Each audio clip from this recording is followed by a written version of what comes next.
fé. Portanto, não vos inquieteis, dizendo o que havemos de comer, ou o que havemos de beber, ou com que havemos de vestir. Pois a todas essas coisas os gentios procuram, porque vosso Pai Celestial sabe que precisais de tudo isso. Mas buscai em primeiro lugar o reino de Deus e sua justiça, e todas essas coisas vos serão acrescentadas. Não vos inquieteis, pois, pelo dia de amanhã, porque o dia de amanhã cuidará de si mesmo. Basta a cada dia o seu mal.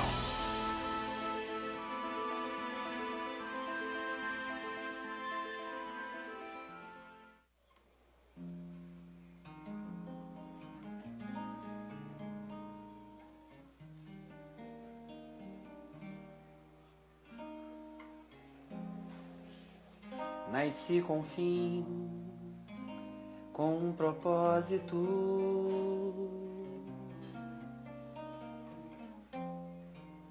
Sei que estou vivo para a cruz.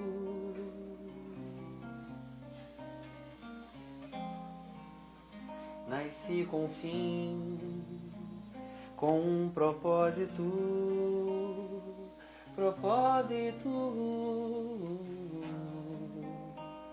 Sei que estou vivo para a cruz. Por isso peço, Pai, não me salve dessa hora. Por isso peço, Pai, me salve para que eu possa viver esse momento. Não me salve da cruz,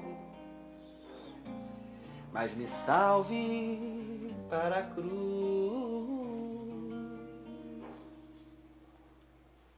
Não me salve da cruz,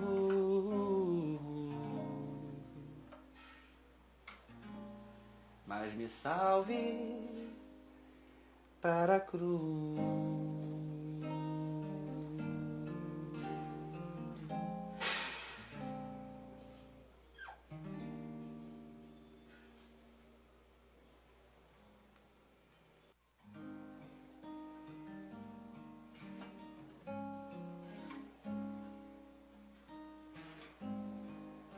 Tu que estás assentado no trono, sempre reinando, soberano,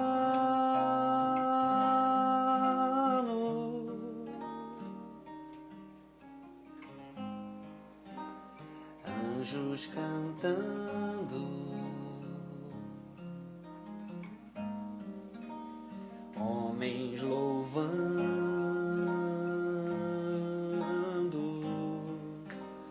um novo dia em que tu virás, ó Alfa, Ômega, Cristo, Filho, ó vem, ó vem, ó vem, ó vem, Senhor Jesus, Maranata, Cristo, Filho, Mestre, ó vem, ó vem, ó vem, Senhor Jesus.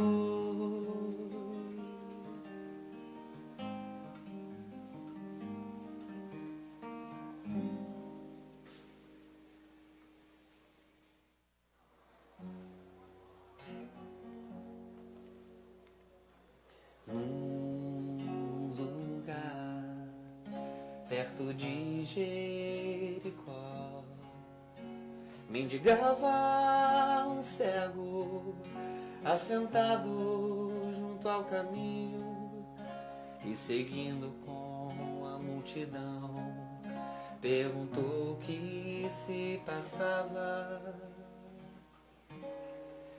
E sabendo que era Jesus, clamou: Filho de Davi, tem misericórdia de mim. Ó Jesus, olha para mim, porque se por um só momento atentares para mim, livre serei do meu mal. Jesus então disse ver, e logo o cego viu, e seguindo com a multidão dava louvores a Deus. E por onde Jesus passava, sempre havia no caminho pessoas como o cego a gritar: Filho de Davi, tem misericórdia de mim. Ó Jesus, olha para mim, porque se por um só momento atentares para mim,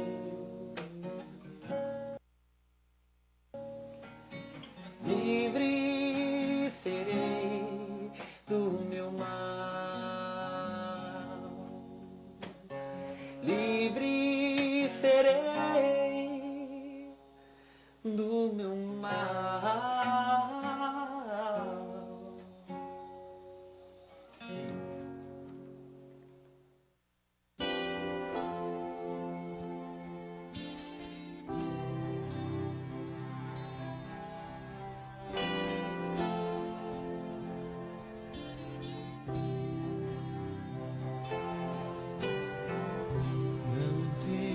Sobre ti um só cuidado, qualquer que seja, pois somente seria muito para ti. É meu, somente meu, todo trabalho. E o teu trabalho é descansar em mim. É meu, somente meu, todo trabalho. E o teu trabalho é descansar em mim.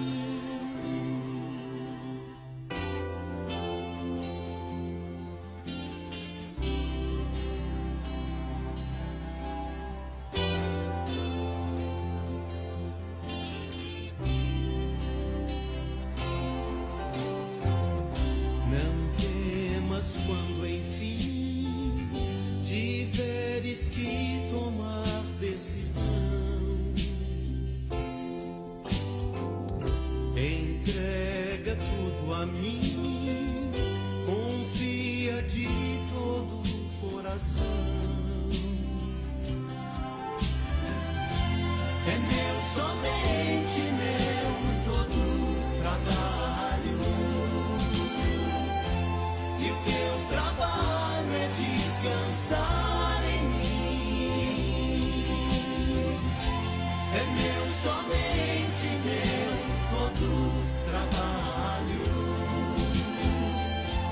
E o teu trabalho é descansar em mim.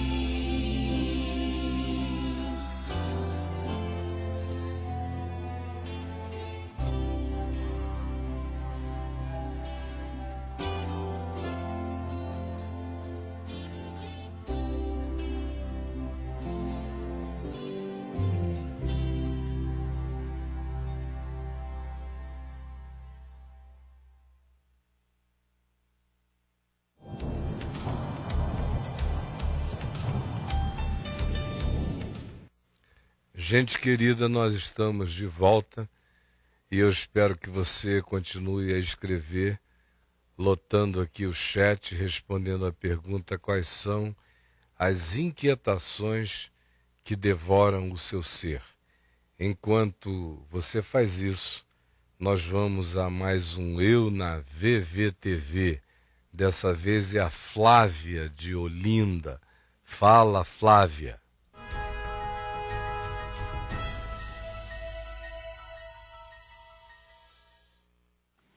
Oi, Caio, bom dia. É com muito prazer que eu vim hoje aqui estar na VMVTV.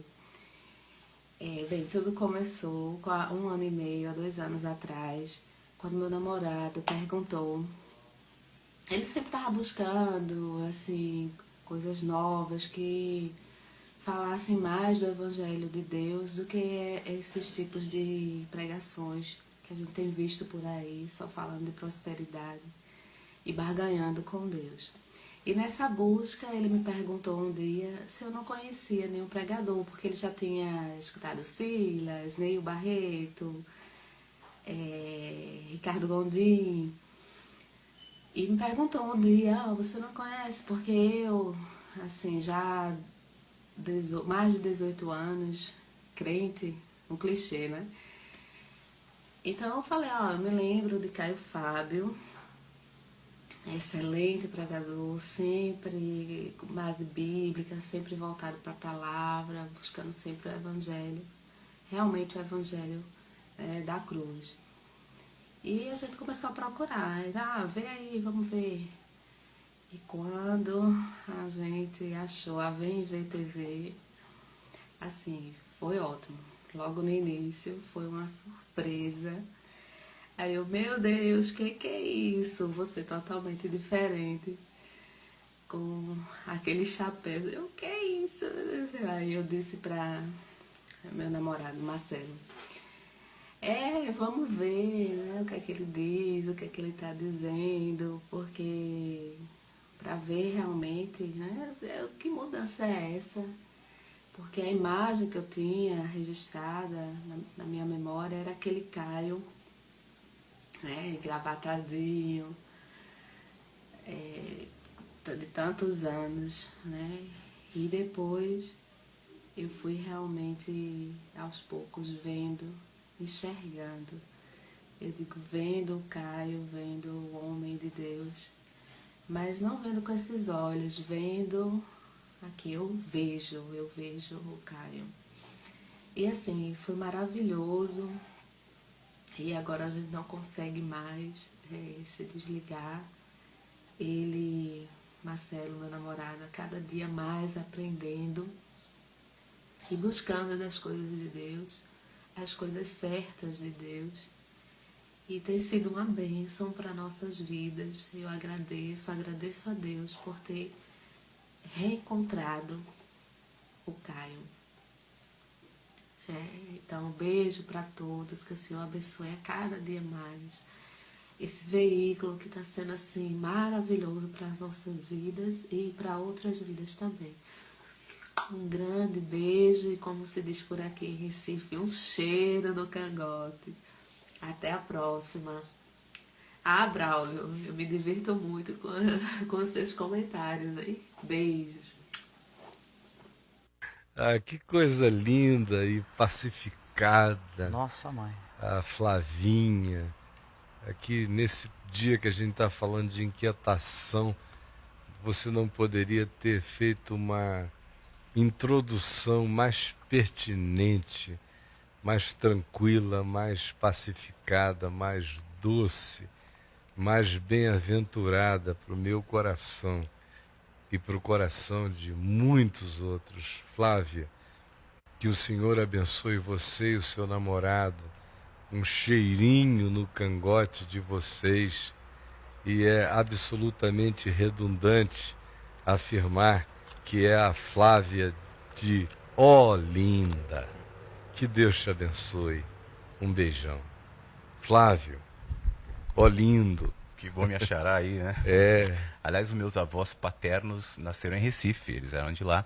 E ontem a gente tinha a Ana Paula, né, que estava aqui assistindo o programa, também de Recife. É. Você vê que Recife está acolhendo o Papo de Graça. E eu me lembrei desse sotaque dos meus avós.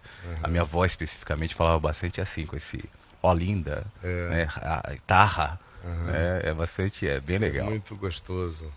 Agora, Caio, eu estava pensando sobre a salvação de Jesus,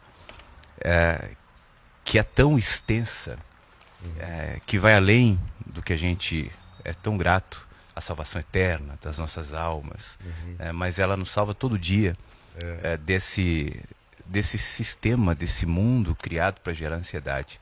Ontem eu fui gravar o Homero, o Desafios.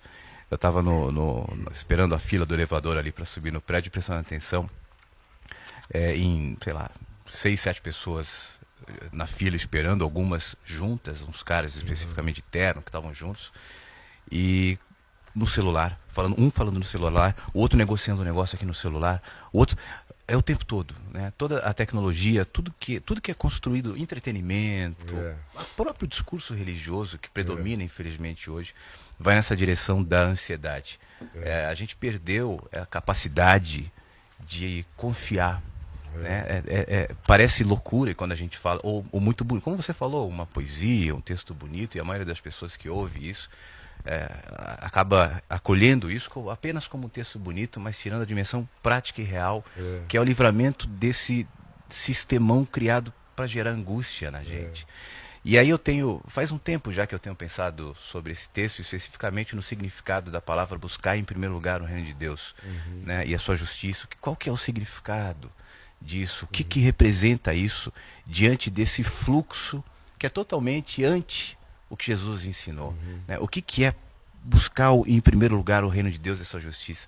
E eu estou convencido que isso não é necessariamente buscar, e não é, e está longe de ser, o que a maioria das pessoas acha que é buscar em primeiro lugar o reino de Deus, é promover a placa da minha igreja, é promover as ações da minha igreja. Que bom que as igrejas têm ações, e que bom que muita gente trabalha para promovê-las, mas eu acho que buscar em primeiro lugar o reino de Deus e a sua justiça está além disso, e tem a ver com um espírito, um olhar, uma atitude, uma postura para tudo na vida, inclusive para o momento em que a gente se sente na beira do precipício e a inquietude vem, a ansiedade vem, e a gente sabe que o entendimento disso tem a ver com todas as outras coisas.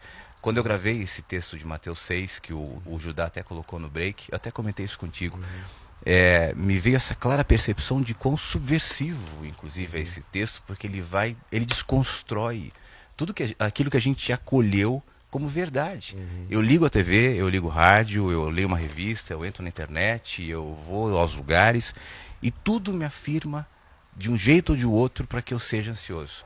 Que eu preciso, não é só que eu preciso trabalhar para prover o meu sustento, não é isso. Eu preciso ser ansioso, eu preciso querer mais. Para concluir, eu estava no domingo conversando com o pai de um amigo do meu filho, né, na festinha dele, e ele me contando, assim, ele é funcionário público, está vivendo bem, está ganhando bem, e ele me contando que a ansiedade dele, porque ele me falava assim, olha, eu nunca perdi emprego, eu nunca deixei de receber, eu nunca tive nenhum problema nisso, mas eu vivo ansioso com medo de que um dia aconteça. Então eu estudo, passei no concurso público, estou vivendo bem, mas eu continuo ansioso porque eu quero mais. Então eu saio do trabalho às 6 da tarde, do serviço, né, de executar o serviço dele, mas permaneço até às 10, 11 da noite lá estudando. Falei, sua mulher e seu filhinho, não sei, a mulher está grávida agora, não sentem falta? Não, eles sabem que é pro nosso futuro, eles sabem que é pra gente, eles sabem. Falei, depois que você passar nesse outro que você está querendo. Não, eu tenho que continuar. Então é uma roda que não para, é um negócio que não termina. Então eu queria entender, e eu estou buscando isso, essa dimensão prática de confiar, de descansar e de buscar em primeiro lugar o reino de Deus e a sua justiça. Eu acho que isso é a chave para a gente entender um monte de auto-enganos que nos sequestram todos os dias. Na realidade, a gente tem que ouvir Jesus no contexto em que Jesus falou as coisas, né? E não havia INSS, não havia lei da CLT, não havia concurso público para se passar, não havia ofertas multinacionais de emprego, não havia uma quantidade enorme de empresas recrutando pessoas para trabalhar, não havia nenhuma ação social do governo em favor das pessoas. Imagina só o governo romano fazendo ação social em favor dos escravizados na Palestina. Só havia impostos.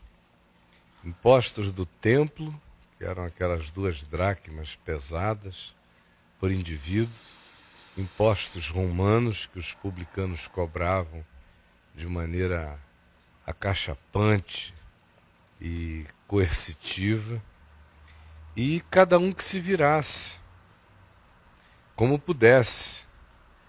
Então, que fizesse uma manufatura e fosse vender no mercado, que plantasse alguma coisa e fosse tentar vender numa banquinha de feira, que, sabendo trabalhar com couro, fizesse uns cintos e fosse vender na rua. Nos dias de Jesus, todo mundo praticamente comerciava aquilo que a gente chama hoje de vida de camelô, só que não era made in China, era feito no fundo do quintal do sujeito. Ou então ele trocava uma coisa que ele tinha por uma outra coisa que o outro possuía para ele tentar vender aquela coisa. E quem tinha os empregos mais garantidos nos dias de Jesus eram os publicanos, que trabalhavam para os romanos e exploravam o povo na cobrança dos impostos. Havia, como no Novo Testamento, nos Evangelhos a gente vê, aquelas iniciativas empresariais na Galileia, como Pedro, Tiago e João, que eram sócios na indústria pesqueira ali, com 2, 3 barquinhos, pescando, dando trabalho para mais alguns outros poucos, dependendo do que o mar lhes fornecesse, das tilápias da Galileia. Havia os agricultores plantando, uns eram bons, outros eram maus e ficavam em crises teológicas. Por que que Deus faz vir chuvas sobre os maus também?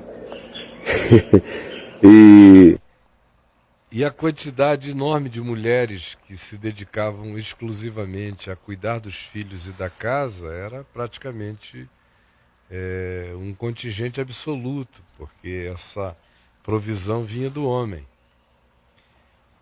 Igreja não existia. Placa de igreja, muito menos.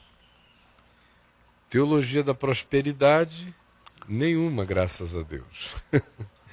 Então, havia muita doença, muita enfermidade, nenhuma assistência médica, a incipiência da medicina era total, o médico era quase um curandeiro de raízes e de ervas, e aprendia algumas coisas com a ciência atrasadíssima dos romanos. Os romanos foram grandes construtores, mas não foram grandes médicos. Não é? A medicina egípcia de 2000 anos antes de Cristo era infinitamente mais adiantada. A Suméria de 3000 anos atrás era mais adiantada. Os romanos nunca se dedicaram à ciência médica, era um empreendedorismo pragmático. Então, a assistência médica, mesmo para quem tinha dinheiro, era muito parca. Você contratava um médico, mas não havia uma medicina. Então, esse é o contexto no qual Jesus está falando. E é nesse contexto que ele diz: buscai, pois, em primeiro lugar o seu reino e a sua justiça. O que torna tudo infinitamente mais grave. Porque hoje em dia você vai ali na internet e procura um banco de empregos. Tem lá milhares de ofertas. Abre os classificados, tem ofertas. Com o pré-sal, tem contratações, tem cidades no litoral do Rio de Janeiro que estão explodindo, como Macaé, Rio das Ostras, crescendo. Com a iniciativa agrária no Brasil, da agricultura, tem uma quantidade enorme de campos sendo lavrados, com bons salários, com maus salários ou até com trabalho escravo, mas tem gente. O que hoje a nossa legislação chama de trabalho escravo, nos dias de Jesus era uma oportunidade de serviço. Não era considerado trabalho escravo. Você trabalhar pela comida, ou pelo galão de vinho, ou por pedaços de pão para levar para casa. É para essa miséria, para esse miserê, que ele está falando o que ele está dizendo. Você veja que o nosso distanciamento do significado dessas palavras de Jesus é estelar. Porque a gente está aqui com plano de saúde, com quem não tem um INSS, carteira assinada, empregos públicos vitalícios, concursos para melhorar o nível do ganho, uma medicina que, comparada com a daqueles dias, é uma medicina de milagres, totalmente de milagres. Cada esquina tem farmaqueias, tem drogarias que, fazendo as feitiçarias químicas, médicas da cura do ponto de vista científico. A palavra farmaqueia no grego era a palavra que designava feitiçaria, né? E as poções, as nossas são científicas para todos os lados, com resultados extraordinários, intervenções médicas, com todos os pecados do SUS. Ele existe. Nos dias de Jesus, se os romanos criassem um SUS, a população da Palestina não se rebelaria contra nada, nem contra ninguém, nem coisa alguma. Não havia nada, a incipiência era total. Se uma pessoa tivesse uma coceira na pele, ele ia viver com aquela coceira até morrer. Não havia medicina para praticamente nada. De modo que quando Jesus entra na vida deles, ele é o médico de todas as medicinas e de todas as oportunidades impensáveis. Porque não havia cura nem para uma mulher com fluxo hemorrágico. Ela tinha que ser drenada no seu sangue a vida inteira até esvair-se e cair numa anemia profunda e certamente morrer. Como a gente via, por exemplo, até há 60 anos atrás, a quantidade de mulheres que morriam no parto era uma coisa extraordinária. Hoje em dia, você faz uma cesárea, né? 80 anos atrás, uma cesariana era uma aberração, abrir a barriga de uma mulher, tirar uma criança lá de dentro. E a estatística era enorme, a mulher ia ter um filho, a chance de morrer era imensa, não se sabia se ela ia ter dilatação suficiente, passagem, se a criança era grande demais, tudo era um risco enorme. E é para esse mundo sem nenhum recurso que Jesus diz o que ele diz. Agora nós, esses seres afrescalhados, absolutamente adoecidos de playboyzice de confortos, das convenções tecnológicas e dos oferecimentos de possibilidades alternativas, nos tornamos infinitamente mais fracos, psicológica, espiritual e fisicamente, do que aqueles indivíduos com os quais Jesus falava. Porque você vê, um homem desse empregado está angustiado de ter empregos. Está morrendo de angústia de empregos. É um assalariado inquieto pelos salários que virão. Não é um indivíduo que está com uma aflição pelo salário que não tem. É um indivíduo inquieto pelo salário que poderá ter e ter mais. De modo que a nossa situação é de uma volúpia gananciosa e é de um culto a Mamon e é de uma dessignificação sobre o sentido da vida tão grande como nenhuma outra sociedade na civilização humana jamais experimentou.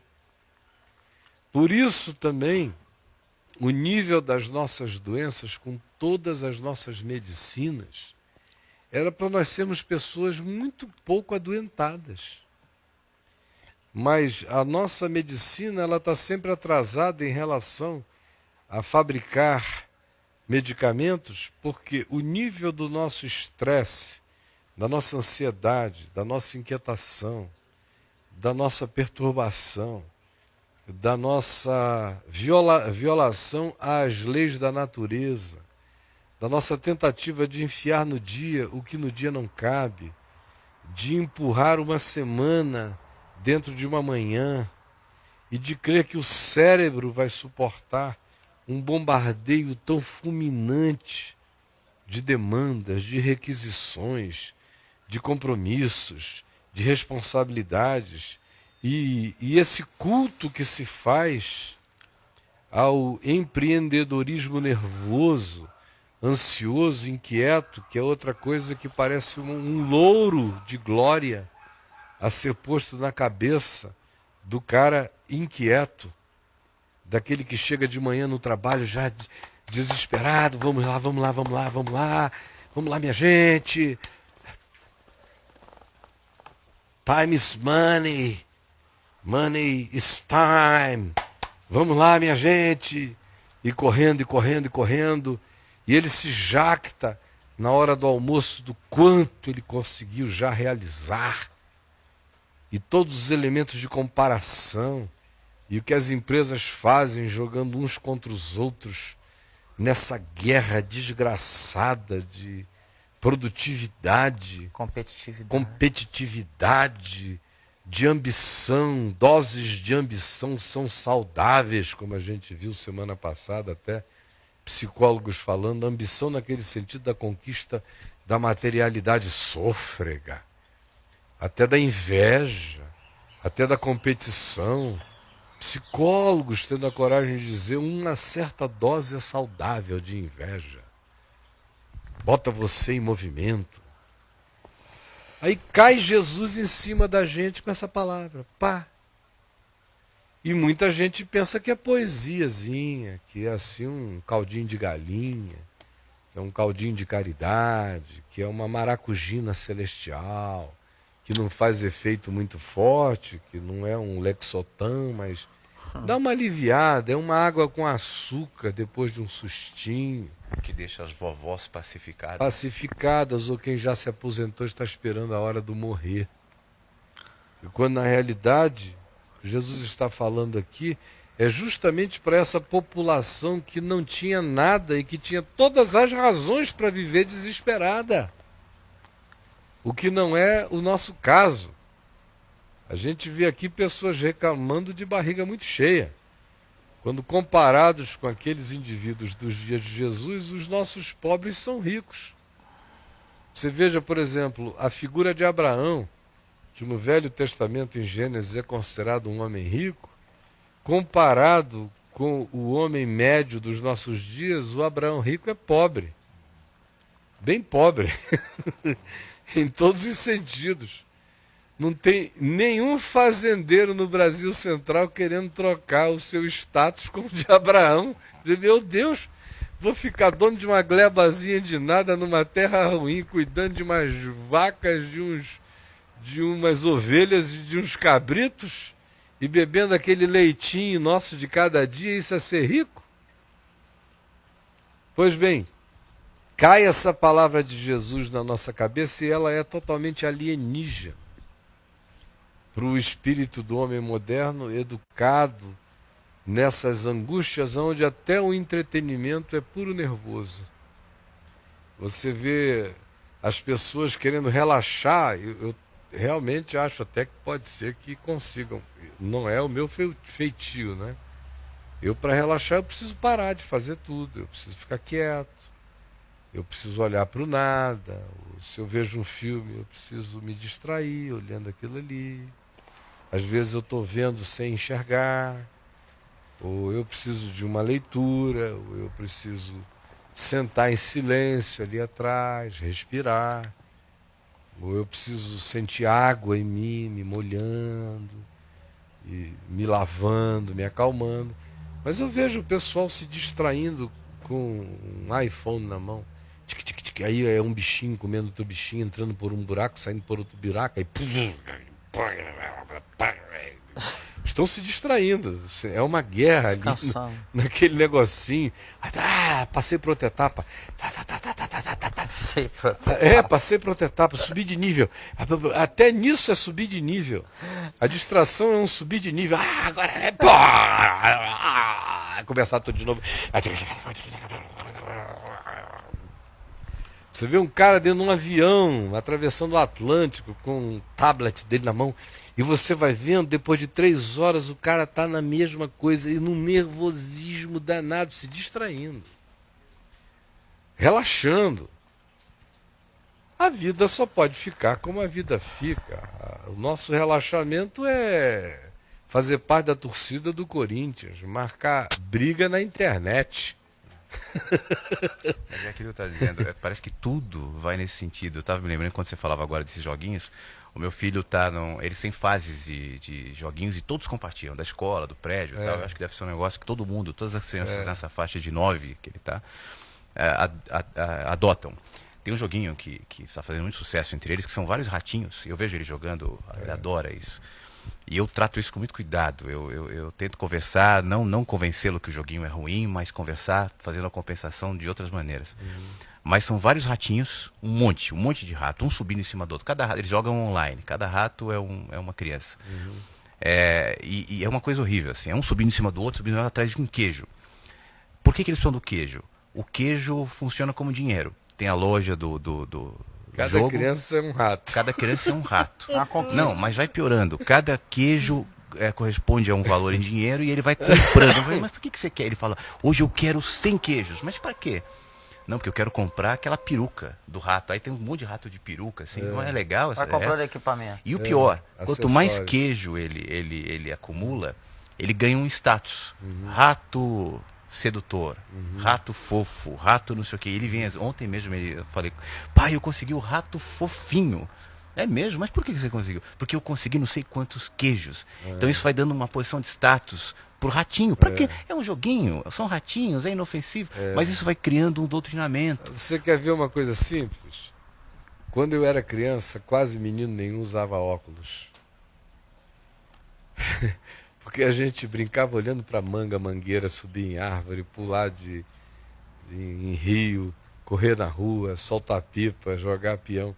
Não é possível, todo mundo fica olhando para aquela tela o dia inteiro, não é possível que com 8 anos de idade as crianças não estejam precisando de óculos. É uma incidência de luz extraordinária, óculos, lentes.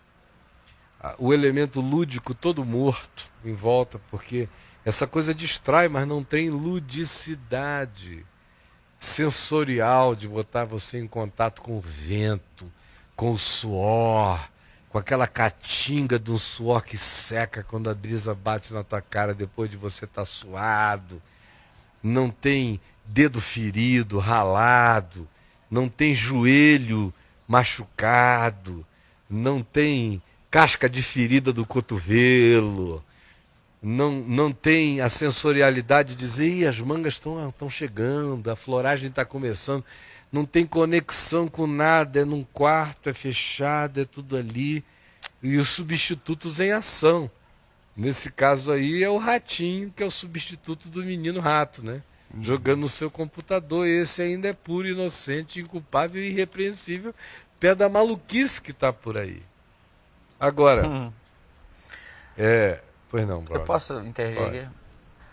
Eu lembrei do meu filho, Caio, que ele tem essa pegada aí de game e tal, né? O dia inteiro com esse troço. Aí, lá em casa, ele tava lá em casa e tal, aí começou a cair uma chuva. E as folhas, meu vizinho tem umas árvores frondosas, começou a ventar demais e o negócio virou um diluvinho lá no terreiro, lá no quintal, entendeu? E ele foi lá pra fora, sacou? Saquei. Aí ele entrou correndo, assim, a relação da natureza. É. Que o cara, como é que o Caio sacou a natureza lá pra mim? É. Entrou correndo, pai, o que foi? Você tem que ir lá fora pra você ver o que aconteceu. Tá igual a fase 10 do Mario. Eu falei, caraca, velho. A fase 10 do Mario? Tá igual a fase 10 do Mario. Eu vi um desenho uma vez, foi tudo a ver. Quer dizer, o que tá acontecendo na natureza tá a igual fase... do videogame do cara, bro. Que loucura. Uma criancinha olhando para um passarinho falando assim, pai, olha um Twitter. Eu botei essa no meu Face. Acho que foi lá que eu vi. Foi essa, e botei alusivo ao Caio, meu filho. Porque o Caio tem essa Agora coisa. você veja. A fase 10 do Mario. Também nessa área, o seguinte, né? Hoje tem crianças de 7 anos sofrendo de síndrome do pânico. O que é síndrome do pânico? É a doença do desamparo. Os pais separados, é um medo danado. O futuro é todo contado para ele como tendo a ver com grana, com dinheiro, com o que se vai fazer, em que escola se vai estudar, se ele vai cair da privada para a pública. A briga dos pais pela pensão. Pela pensão. O pai pode ir para a cadeia se não pagar a pensão. Aí o menino, a mãe do menino diz que ele precisa da pensão, mas o pai não quer que o garoto vá para a cadeia, o menino não quer que o pai vá para a cadeia. Imagina a divisão na alminha dessa criança. É uma perversidade de vida e de mundo que não tem tamanho. Antigamente, se um pai ficasse maluco e fosse embora de casa, os meninos, por mais trágico que parecesse, os meninos com 8, 9 anos, ninguém ia considerar que era trabalho infantil nem mão de obra escrava, iam ajudar um vizinho a plantar batata, tomate, couve, alface, qualquer coisa, trazer comida para casa, iam virar homens com uma rapidez enorme. Com 14 anos já eram produtivos, com 18 anos eram os senhores de produtividade. Hoje é todo mundo no sanguessuga, nesse desespero, e quanto mais se diz que se tem direitos e direitos, mais as pessoas ficam inseguras, inquietas, ansiosas, frágeis, apavoradas e pior, mais difícil é a capacidade de confiar. Porque confiar em Deus, isso é tolice, a gente tem que confiar no Estado. É o Estado que tem que fazer essa provisão. A gente tem que confiar nas leis que obriguem papai a pagar essa pensão. Até porque Deus se tornou um símbolo promotor de barganhas, inclusive. Por isso também é difícil confiar nisso. Não dá. Aí como é que eu vou confiar em Deus em troca de quê? O que eu tenho para dar a Deus para Deus me devolver? Até para eu falar com Deus eu tenho que ter grana para colocar naquele buraco negro do gasofilácio das maldades, senão Deus não vai me atender, não vai me ouvir. Deus se tornou sócio de Mamon, Mamon se tornou o único mediador entre Deus e os homens, é o dinheiro. Até Deus só ouve orações fundadas em dinheiro, quanto mais os homens. Os homens vão me levar a sério sem dinheiro? Se Deus não me leva a sério sem dinheiro, quem me levará a sério sem dinheiro? É quando você vê até aquela recomendação que muitas igrejas fazem, vista a sua melhor roupa para ir à casa de Deus. E Jesus dizendo, olha, não andem ansiosos de coisa nenhuma, o vosso Pai Celeste sabe. Mas esse Pai Celeste dos crentes aí é um vaidoso, desgraçado, safado, grau 33 de uma maçonaria de burgueses. Você tem que botar o melhor uniforme para ir à casa desse Deus, para honrá-lo, e com grana. E quando você começar a trocar os seus reloginhos bobos, os seus Seicos pelos Patek Philippe, você tem mais tempo de crédito diante de Deus, porque assim o diabo fez tudo se tornar. E o mundo comprou, mas é natural que o mundo compre o pacote, porque o mundo jaz no maligno. O que é totalmente louco é a gente ver que o que se chama igreja, o povo de Deus, está bem pior do que a maior parte das pessoas que estão aí no mundo. Porque a volúpia gananciosa dos crentes, praticada em nome de Deus, é muito mais intensa pela emulação e pela motivação desse pseudo-Deus a animar-lhes a tais conquistas do que a gente vê, por exemplo, em Alto Paraíso ou em muitos outros lugares, onde tem gente que sai de manhã, vende uma coisinha, garantiu o dele do dia, volta para casa tranquilo, no dia seguinte sai de novo. Aí você diz, mas essa é uma vida sem futuro. O que é uma vida com futuro? O que é uma vida com futuro? É com futuro câncer? É com futuro problema de pele? É com futuro problema renal? É com futuro problema de pâncreas? É com futuro problema de depressão crônica? De frustrações que vão gerar depressões inevitáveis? O que é futuro? O que é futuro? Eu fico vendo o futuro dessas pessoas e até hoje eu só vejo tragédias nos futuros. Os seres humanos cujo futuro mais me inspiram são esses simples que eu vou vendo envelhecerem calmos, serenos, comendo pão de cada dia com dignidade, bebendo água com prazer, saboreando uma fruta com alegria. Você vê as pessoas comendo as melhores frutas nos melhores restaurantes sem nem saber o gosto que a fruta tem. É só porque é uma obrigação pedir o dessert, pedir a sobremesa. Aí corta lá, o cara traz um caqui, o cara comendo aqui. Ele nem prestou atenção no que ele comeu. Eles são devoradores, que não usufruem nem o que tem, nem o que podem. Você quase não vê uma pessoa num almoço ou num jantar de negócios gemindo diante da comida. Sabe aquela gemida de prazer? Não dá tempo. É uma falação, é uma verborragia, é uma necessidade de cada um contar mais coisa, falar mais do que o outro. E então, quando acaba já está um e vai. A comida passou por ali, nem comer eles sabem comer. Não sabem nada, não aproveitam coisa alguma. Saem de férias, voltam exaustos. Porque não são capazes de ir para um lugar legal do mundo e encontrarem um canto legal e dizer, vamos passar essa manhã aqui sem fazer nada. Não, tem um roteiro, tem que andar em todos os lugares, entrarem em todas as bibocas para voltarem para casa e contarem para os amigos que viram mais coisas do lugar tal do que eles viram. É competição até de lazer. Escuta, você já foi a Alto Paraíso, a Chapada, já? Quantas cachoeiras você conheceu lá? Não, eu conheço mais 8. Ah, rapaz, tá perdendo. Tem mais 37 para você conhecer. Isso. Aí o cara vai, olha para aquela, essa aqui é a cachoeira tal, né? Vamos correr para aquela outra lá. Essa aqui é tal. E ninguém mergulha em nenhuma e fica à toa, igual um hipopótamo de Deus, curtindo o frescor. Eu prefiro uma que eu curta do que 37 que eu olho e passo correndo. Mas esse é o conceito. É verdade. Esse é o conceito. Braulio, já são 11 horas da manhã, a gente falou pra caramba. Isso. O povo não disse nada e eu já estou com vontade de, na minha paz, sem ansiedade, ir ali dentro, beber e verter. Cara. Beber e verter. Então beba e verta. Deixar o fluxo acontecer. E a minha promessa a você é que quando a gente voltar, nós não vamos fazer mais comentários. Nós só vamos ler o que você esteja dizendo. E na calma. Na calma. Na calma. Aqui tudo é na calma, não é? Você vê que esse negócio aqui é decorativo. 4 minutos. É de grão em grão que a areia desce, cara. É, que ela vai descendo aí com calminho. Tá? Nosso relógio não é atômico. Frequentemente a gente passa da hora. E aqui é assim.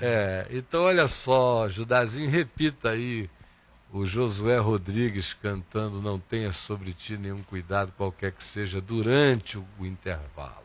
Em qualquer hora que você queira, pode repetir à vontade. Intervalo para nós.